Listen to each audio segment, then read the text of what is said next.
learn how to live a high quality life, you start by learning how to relax. That's a quote by Jermaine Hayes. Who's Jermaine Hayes, you ask?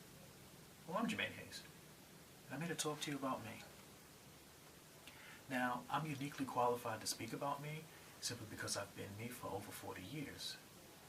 I've gone through every experience, every high, every low, every in-between that Jermaine has gone through. Now I'm going to talk to you about me in 3 separate stages of my life: childhood, early adulthood, and my current state. As a child, I was born 7 of 7 in Brooklyn, New York, back in 1976. Contrary to what you hear, being the youngest child does not mean that you are the most spoiled. In fact, I had to work extra hard to get out of my siblings' shadow, both because I admired them so much, and also because by the time I was able to read and write, they had done, in some cases, quite a bit with their lives because they were so much older than me. Now in school, I did my best to apply myself. I learned, I studied, I read, I wrote, I did a lot of math. In fact, I would say that I was an exemplary student as far as soaking up information, anyway. As I got to my teen years and so on, I started to become more introverted, and I was extremely concerned about what other people thought of me, which I guess is probably common for people. But it really created quite a bit of social anxiety for me. So in high school and early college years, I didn't socialize much. Now that I've told you some of my childhood, now I'll talk to you some about my early adulthood. My first adult job was working at the Kings County District Attorney's Office in Brooklyn. I worked in the courtroom and we dealt with every felony case that came through the borough of Brooklyn.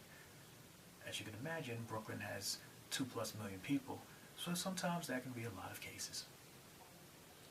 Since I never really learned how to relax and let go at that point in my life, the stress and trauma of those days working in the courtroom stayed with me even when I wasn't in court. So it was hard for me to relax at work, and it was hard for me to relax when I wasn't at work, which kind of is probably why I put on a fair amount of weight, and I was not happy with my life. So then I eventually resigned from that position because I was under the impression I was going to burn myself out and be of no use to anyone.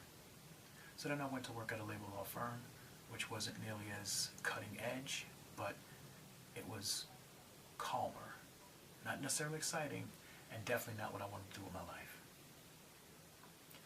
Now that I've spoken some about my early adulthood, let me go on to my current state. I'm currently fully employed, and I go to school. This was something my younger self would have never considered. I would have thought that was crazy. Why would you go to school and work? You should be able to focus 100% on one or the other. But I've learned that sometimes when you want to do things, you have to think outside your comfort zone. So that's what I've started doing. I've learned how to relax, I've learned how to let go, and I've learned how to just let people be people. They don't have to fit my mold. Why should they? I'm a person now who believes that everybody should follow their dreams. However far-fetched they may seem to somebody, not only your inspiration, but you can actually achieve these goals in most cases. So I've spoken to you about the 3 stages of my life: childhood, early adulthood, and my current state. I just want to remind you that it's never too late to be whatever it is that you want to be in life. And like the great Ralph Waldo Emerson said, give all you can, get all you can. Live your life the way that you want to. You want to learn how to live a more high quality life? Start by learning how to relax. Jermaine Hayes said that. And remember that.